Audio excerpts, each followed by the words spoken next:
ल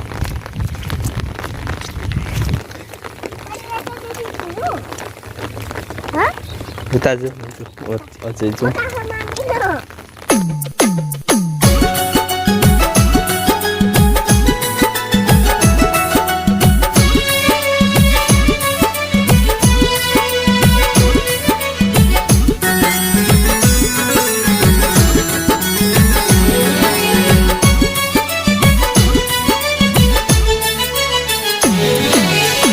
खिकड़ा पकड़ने के लिए देखो हम कैसे खिकड़ा पकड़ेंगे।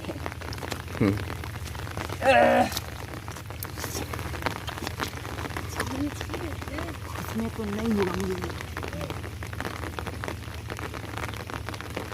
नहीं है इसमें। नहीं है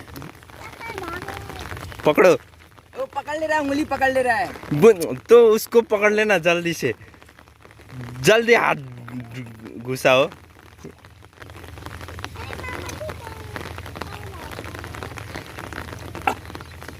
हाँ निकाला, वैसा मत पकड़ो उसको। हाँ वैसा पकड़। पानी में चाय खान बनाए मुक पी दे, चाय खान बनाए मुक पी दे, पंता जल्दी से आने से बाद से वो से भात नाने से पहले चाय बनाई दे, चाय बनाई दे। अंगना घर कोढ़ाम बातुत जालन कोढ़वा जाम में, अंगना घर कोढ़ाम बातुत जालन कोढ़वा जाम में,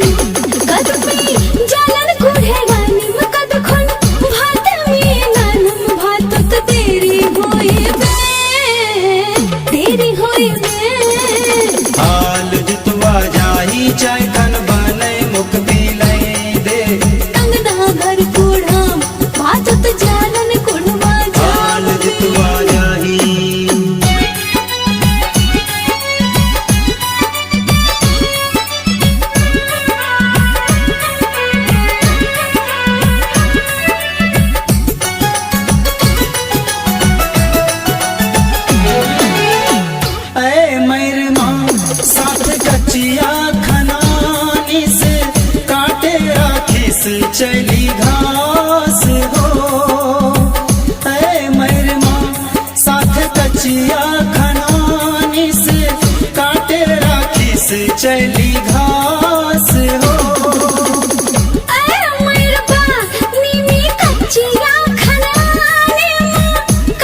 এটা ছোট, এটা ছোট। ख्याल हो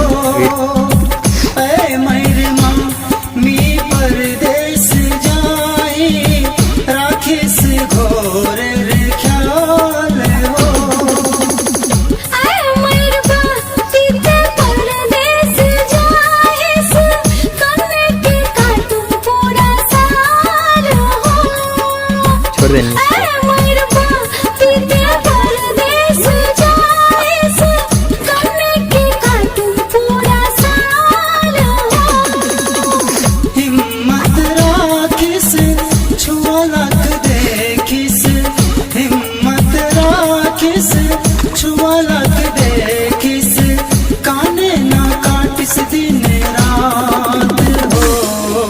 परदेस बस आप जाहिस घोर जल्दी कोशिश हो परदेस जाहिस घोर जल्दी कोशिश हो हाल जुतवा जाही चाय खन बनय मुक पी लई दे हाल जुतवा जाही चाय खन बनय मुक पी लई दे पंता जल्दी से आने से बाद से वो से भात नाने से पहले चाय बनई दे चाय बनई दे अंगना घर कोढ़ाम बादत जानन कोढ़वा जाम में अंगना घर कोढ़ाम बादत जानन कोढ़वा जाम में कद में जानन कोढ़े रानी में कद खुन भात में नानम भातत तेरी होई बे हाल जुतवा जाही चाय खन बनय मुक पी लई दे अंगना घर कोढ़ाम बादत जानन कोढ़वा हाल जुतवा जाही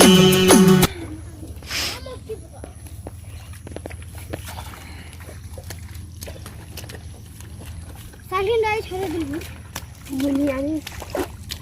लो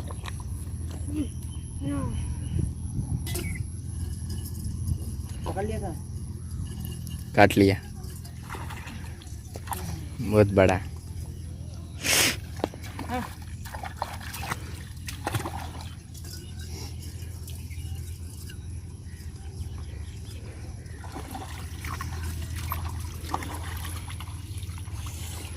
अल्लाह है छोड़ी